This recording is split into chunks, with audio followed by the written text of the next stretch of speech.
Hindi po ako nagsisisi hanggang aking kamatayan. Hindi ako nagsisisi sa pagiging tapat kay Presidente Rodrigo Roa Duterte dahil ako, tumatanaw po ako ng utang na loob na ako'y binigyan ng pagkakataon ni Tatay Digong na magsilbi sa bayan ng tapat. Dapat isali si Bongbong Marcos kasi siya ang pumirma ng 2025 GAA. Oo, pwede na niyang ikulong ang sarili niya.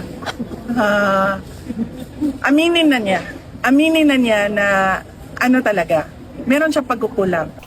Isang mapagpala at magandang araw mga kabayan, kinumpirma ni Presidential Anti-Organized Crime Commission o PAOK spokesperson Winston Casio na humiling na ang gobyerno ng Red Notice sa International Criminal Police Organization o Interpol laban kay dating Presidential Spokesperson Harry Roque. Ayon kay Casio, nais ng pamahalaan na mapabilis ang pag-aresto kay Roque sa ibang bansa. Ayon sa Interpol, ang Red Notice ay isang request sa mga law enforcement worldwide para mahanap at pansamantalang maaresto ang isang tao habang hinihintay ang extradition o kaugnay na legal na aksyon. Si Roque ay naharap sa kasong qualified human trafficking kaugnay ng umano'y partisipasyon niya sa pag-organisa ng Pogo Firm. Umalis si Roque sa Pilipinas noong nakaraang taon matapos siyang iset in contempt ng Kamara de Representantes. Kahapon ay agad na nagbigay ng reaksyon si Roque at sinabing hindi siya susuko at mananatili siya sa dahig kung saan ay nananatiling nakakulong doon si dating Pangulong Duterte. Dahil ako talaga ay naging tapat kay Presidente Rodrigo Roa Duterte, hindi po ako nagsisisi hanggang aking kamatayan. Hindi ako nagsisisi sa pagiging tapat kay Presidente Rodrigo Roa Duterte dahil ako, tumatanaw po ako ng utang na loob na ako'y binigyan ng pagkakataon ni Tatay Digong na magsilbi sa bayan ng tapat. At yan po ay aking ginawa. Uulitin ko po muli lahat ng aking ginawa dahil naniniwala ako na si Tatay Digong ang naging pinakamagaling na presidente sa kasaysayan ng Pilipinas. I will not apologize for it. I will not regret it.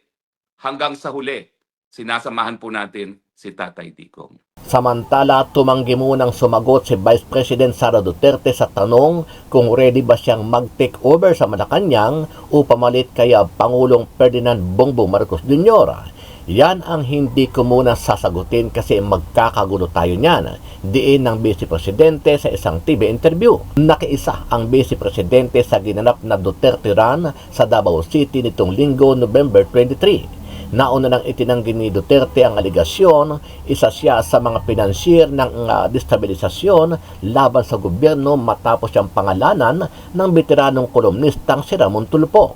Ayon sa Vice Presidente, walang basihan ang paratang at tinawag itong chismis dahil wala raw ebidensya. Dapat isali si Bongbong Marcos kasi siya ang pumirma ng 2025 GAA. In fact, meron tayong question, di ba, sa 2025 GAA natin na nasa Supreme Court na sinasabing unconstitutional ang ating budget. Diba?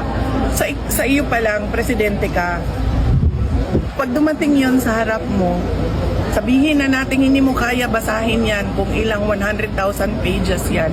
Pero meron kang mga tao na isa-isa titingnan lahat yon. Tama ba ito? Tama ba ito? Tama ba ito? Bago mo siya pirmahan. Ano ang masasabi mo dito kabayan? Sama-sama nating panoorin ang buong video at pakicomment nyo po ang inyong mga reaksyon at sariling opinyon. Maraming pong salamat.